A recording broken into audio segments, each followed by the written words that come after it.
IP address. Two most important functions in a data network are 1. To uniquely identify each host or computer or device participating in network. This is called addressing. And number 2, to be able to connect and move data packets between any devices in a network. This is often called switching and routing by connecting devices to switches and routers respectively. What is an IP address? An IP address is a 32-bit number like this one with series of 1 and zeros in binary or this in decimal. So it is written in 4 parts like this series with the dots in binary form and 192.168.1.1 in decimal form. This way, it is easier to understand. Now, a unique number is sufficient to identify each host in a network, but that alone cannot help in reaching from one host to another. Imagine if every house in the world had a unique number or some name, but no state, city, and country info. Would it be possible to reach a particular house even if its number is known? So logically, addresses are made up of parts like state, city, street, and finally house number. Most of the parts of an address are common to many people, like people living at the same street or city. Generally, only the house number and name finally differentiate between any two similar addresses. Similarly, in case of IP address, we logically partition an IP address in parts so that we can reach a computer from anywhere. Also, not the logically partitioning an IP address is different than writing an IP address in 4 parts. That's just a notation. So to keep things simple, we generally divide an IP address in 2 logical parts. One is network part, and the other is host part. Network part is like street, city, state, which is shared by multiple IP addresses. Host part is like house number and name of the person. Both parts together uniquely identifies a host or computer. We can also partition an IP address in more than 2 parts. What is a subnet mask? Subnet mask is a 32-bit number just like an IP address and is written just like it. But subnet mask is not used as a 32-bit number. It cannot hold just any value like IP address. Subnet mask is something which draws a line somewhere in an IP address to help logically partition an IP address into logical parts. Now again, from logical parts, I don't mean writing an IP address as 4 8-bit numbers. That's the notation. I mean logical parts like network, subnetwork, and host, just like state, city, and house number. The subnet mask should only have continuous 1 starting from most significant bit like this, which means first 16 bit of an IP address belong to network part and the rest is host part. A subnet mask can also have non-contiguous 1s, but that is strictly discouraged and not recommended by RFC 950. Why is it called subnet mask? Why not network mask? Subnet means subnetwork. So the purpose of subnet mask was to create another partition in an IP address after network part. But then, how we define and identify the network part of an IP address? Why we required another logical partition of subnetworks when we already had network part? Now, to understand all this, we need to know a little history of how networks work in the starting days. In 1969, there was no subnet mask. There were no network classes such as class A, B, C, D, and E. Standard reserved first 8 bits for network part. That means we could only have 254 distinct networks, and each network can have 16,777,214 IP addresses. In 1981, network classes were introduced. Again, there was no subnet mask. 20 to 24 bits for host address can hold 16 million IP addresses. Not every organization in the world requires a network of thousands of computers. Rather, we required more networks of similar size.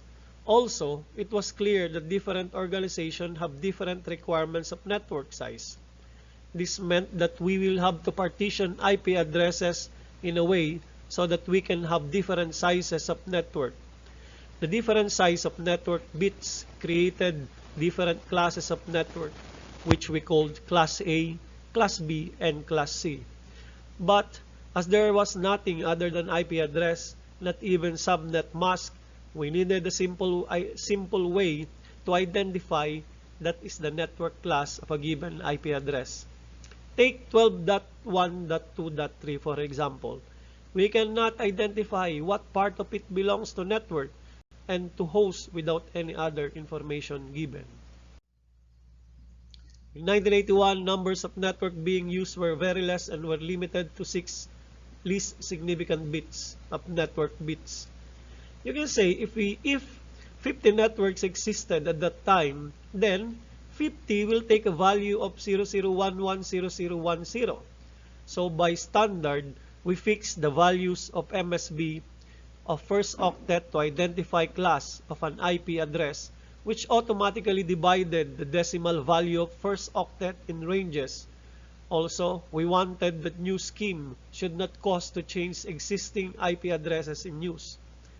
For example, Class A IP address will always have MSB always 0, which means any Class A address will always be between 0 to 127 in its first octet.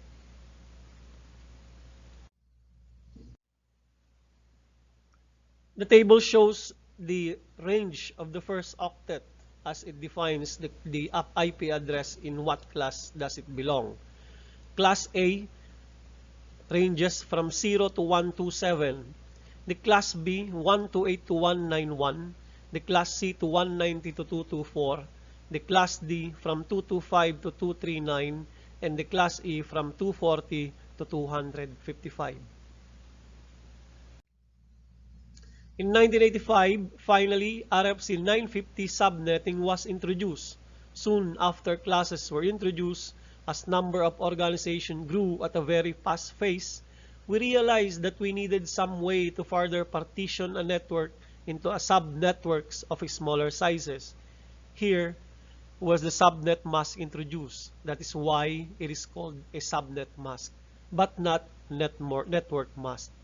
Use of a subnet mask along with an IP address also gave the flexibility to define subnets of various sizes to network administrators.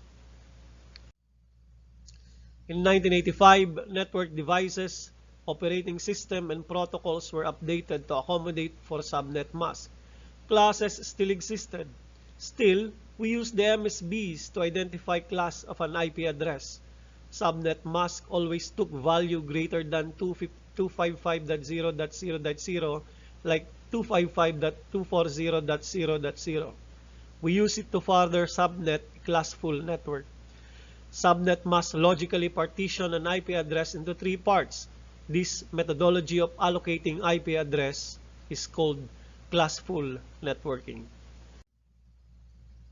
From 1993 onwards, classless networking was introduced.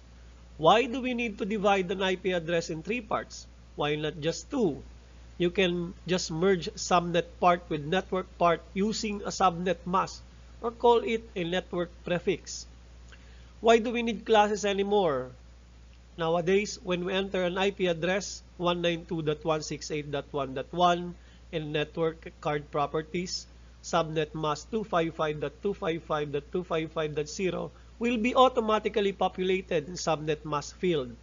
This does not mean that we cannot set subnet mask 255.0.0.0 for an IP address 192.168.1.1 in case of classless networking.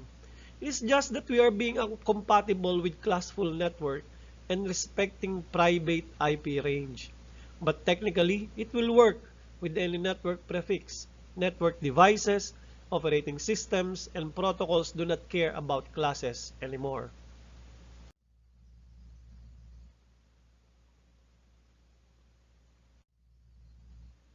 Some addresses ranges are excluded from the above classes. All addresses of the form 127.0.0.0 are used for diagnostics. The following address ranges are designated as private, meaning they can only be used on networks which are not connected to the global internet. Class A IP addresses are used for large networks implemented by large companies in some countries. Class B IP addresses are used for medium-sized networks implemented by universities. Class C IP address are used for small networks implemented by ISPs for customer subscription. Class D is used for special use for multicasting, and Class E for use for experimental testing. The subnet must indicate the network portion of an IP address. Like the IP address, the subnet mask is a dotted decimal number. Usually all hosts within a LAN use the same subnet mask. The class A, which indicates that first octet of the IP address, is the network portion. The class B, which indicates that first two octets of the IP address are the network portion. The class C, which indicates that the first three octets of the IP addresses are the network portion. Class D addresses are used for multicast group. There's no need to allocate octet or bits to separate network and host addresses. Class E addresses are reserved for research use only.